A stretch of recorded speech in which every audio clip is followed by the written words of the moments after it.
አንድ ቢሊየነር ሳይታሰብ በምሳ ሰዓቱ ወደ ቤቱ ተመልሶ ይህንን ነገር አየ። ማርከስ ቺን የብር ቀለም መርሴዲስ በመደበኛ ሰዓቱ ሳይሆን ዛሬ ከሰዓቱ 3 ሰዓት ቀድሞ ከቀኑ 6:40 ላይ ወደ መኖሪያ ቤቱ ሄደ። የብረት በር ተከፈተ። ወደ ግቢውም ገባ።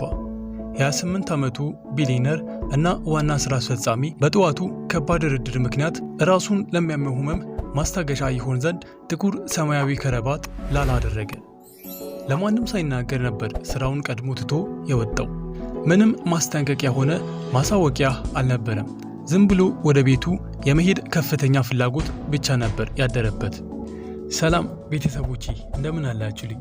ይህን ቪዲዮ ከመጀመራችሁ በፊት ላይክ ማድረጋችሁ እንዳትረሱ፣ እንዲሁም ለዚህ ቻናል አዲስ ከሆናችሁ እንደዚህ አይነት ተመሳሳይ ታሪኮች በቀጣይ እንዲደርሳችሁ ሰብስክራይብ ማድረጋችሁ እንዳትረሱ። እንዲሁም ለቪዲዮ ሀሳብ አስተያየታችሁን ኮሜንት ላይ አስቀምጡልኝ።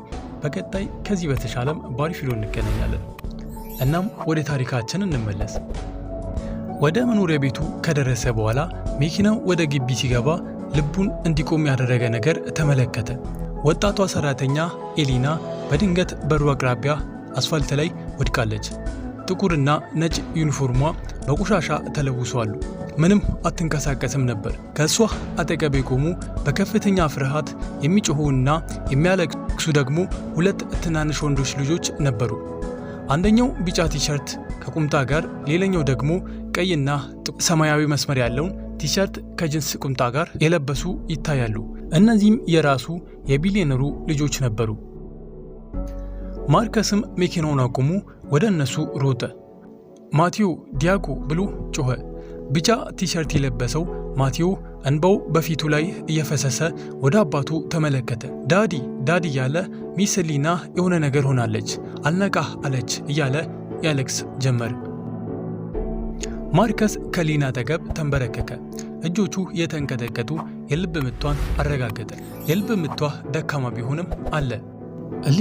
እሊና ትሰሚኛለሽ እያለ መጠየቅ ጀመረ። ፊቷንም በቀስታ መታ አደረገ። እሷም ወጣት ነበረች፣ ምናልባት 26 ዓመቷ ይሆናል።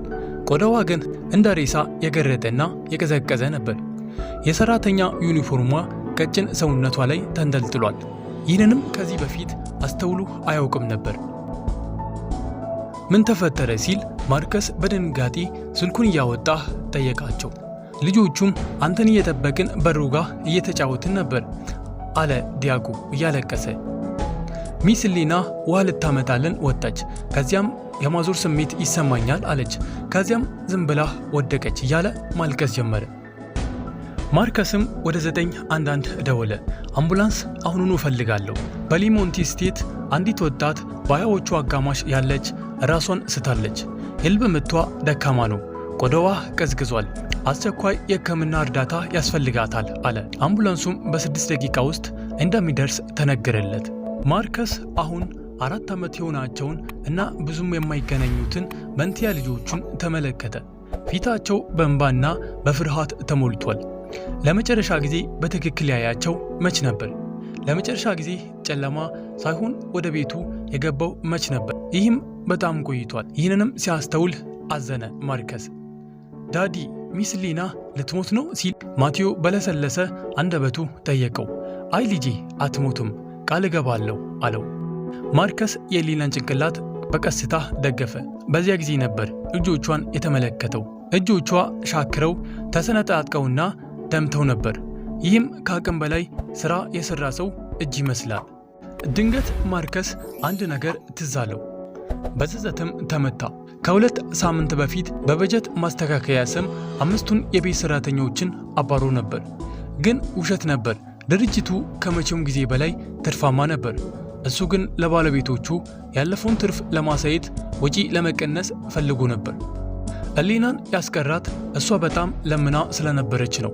ሚስተር ቺን እባክን ይህ ስራ ያስፈልገኛል፣ ሁሉንም ነገር እሰራለሁ፣ የበለጠ እተጋለሁ፣ ቤቱን ብቻዬን አጸዳለሁ፣ እባክዎ አያባሩልኝ እያለች ስለለመነችው ነበር። ማርከስ በወቅቱ በጭካኔ እሺ ደሞዝሽ አይጨመርም፣ ግን ሁሉንም ስራ አሁን አንቺ ትሰራያለሽ ብሏት ነበር። እናም ይህ ነገር ትዝ አለው። ማርከስም የጸጸት ስሜት ተሰማው። ያ የሆነው ከ2 ሳምንት በፊት ነበር። ለ2 ሳምንት ያክል ኤሊና በ12000 ካሬ ጫማ ስፋት ያለው ትልቅ ቤት ብቻዋን ስታጸዳ፣ ምግብ ስታበስል፣ ልብስ ስታጥብ፣ ግቢውን ስትንከባከብ እና እሱ ስራ ሲዘገይ ልጆችን ስትጠብቅ ቆይታለች። የ5 ሰው ስራ በአንድ ሰው። እሱ ግን ሁል ጊዜ እሷ ከሄደች በኋላ ስለሚመጣ ድካሟን አላየም፣ ጠይቆም አያቅም። ዳዲ ሚስ ኤሊና ምግብ አትበላም ነበር አለ ዲያጎ የአባቱን ሐሳብ ያነበበ ይመስል። ትላንት ምሳችንን ልናካፍላት ሞክረን ነበር ግን አይርበኝም አለች። ግን ጭማቂ ስታፈስ እጆቿ ሲንቀጠቀጡ አይተናል። ማርከስ የመጸጸት ስሜት ተሰማው። ከመቼ ጀምሮ ነው እንዲህ የሆነችው አላቸው። ሌሎች ሰራተኞች ከሄዱ ጀምሮ ነው አለ ማቴዎ። ሚስ ኤሊና በጣም ደክማ ነበር። አንዳንድ ጊዜ ቁጭ ብላ ደረቷን ይዛ ትቆማለች። ግን ደህና ነሽ ወይ ስንላት እየሳቀች ደህና ነኝ ትል ነበር አለ። ማርከስም ከልጆቹ ጋር እያወራ የአምቡላንስ ድምፅ ከሩቅ እየተሰማ መጣ። ማርከስ ራሷን የሳተችውን ኤሊናን ተመለከተ። በጣም ደክማለች ግን ቆንጆ ነች። ሆኖም በእርሱ ስግብግብነት ምክንያት እስከ ሞት ደርሳለች። ሁል ጊዜ እሷ ናት የምትንከባከበን አለ ዲያጎ። አንተ ቤት በሌለበት ጊዜ ተረት ታነባለች፣ እራት ትሰራለች፣ ገላችንን እንድንታጠብ ትረዳናለች አለ። አልጋ ላይ ስንተኛ ዘፈን እየዘፈነች ታስተኛለች አለ። እነዚህ ቃላት ማርከስን እንደ መዶሻ መቱት። አንተ ቤት በሌለበት ጊዜ ዳዲ እያሉ ማርከስ ማሰብ ጀመረ። ለመጨረሻ ጊዜ ልጆቼን አልጋ ላይ ያስተኛዋቸው መቼ ነበር? ተረት ያነበብኩላቸው እያለ ማሰብ ጀመረ። እናም እንደዚህ እያሰበ አምቡላንሱ ደረሰ። ጌታዬ እባክዎ ወደ ኋላ ይበሉ እያሉ የሕክምና ባለሙያዎች ደረሱ። እነዚህ ልጆቼ ናቸው አለ ማርከስ ድምፁ እየተሰባበረ። ልጆቹን አቀፈ። ይቺ ሴት ደግሞ እኔ ሁሉንም ነገር ችላ ብዬ በነበርኩበት ጊዜ ስትንከባከባቸው የነበረች ናት አለ። ዋናዋ የሕክምና ባለሙያ ኤሊናን ከመረመረች በኋላ በጭንቀት እንዲህ አለች። ከፍተኛ የውሃ እጥረት፣ የምግብ እጥረትና ከፍተኛ ድካምም ሰውነቷ ከአቅም በላይ በመስራቱ ምክንያት ስራ አቁሟል።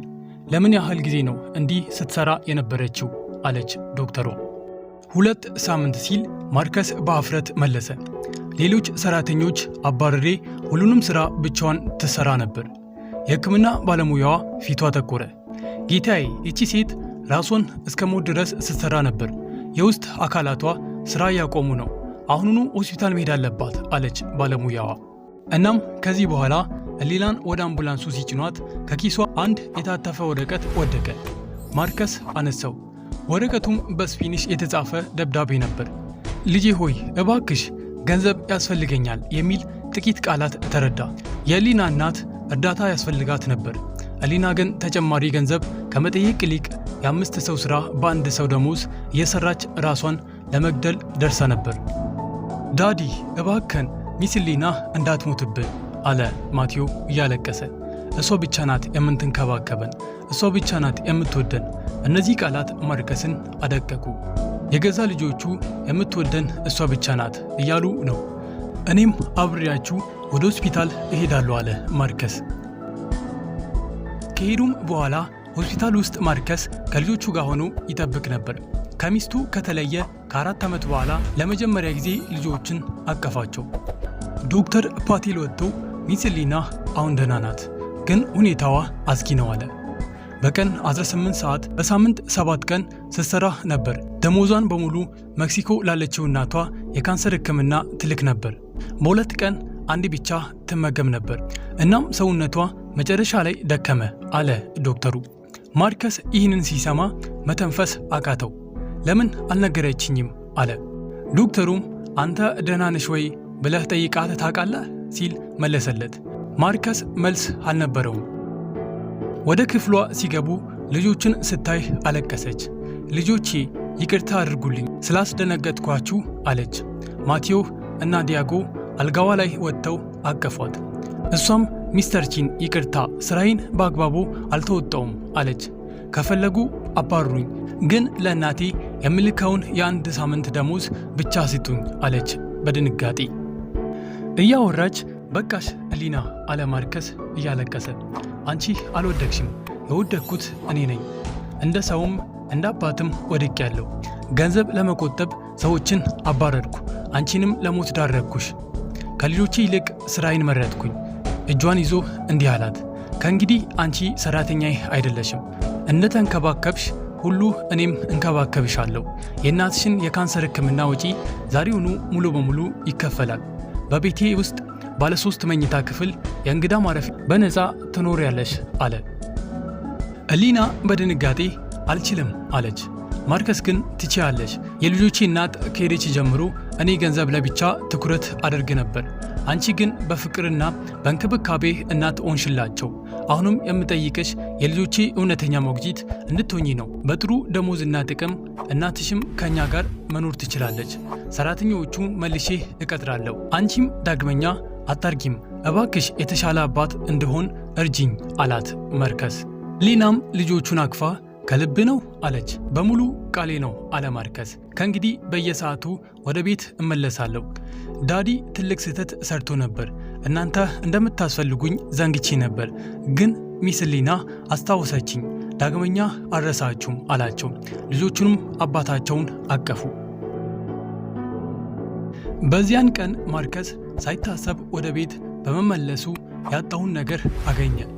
ስኬት ወይም ገንዘብ ሳይሆን ፍቅርንና ቤተሰብን። ልጆቹ የእናት ፍቅር አገኙ። ሊና ጤናዋን እና እናቷን አተረፈች። ማርከስ ደግሞ አባት መሆን ተማረ።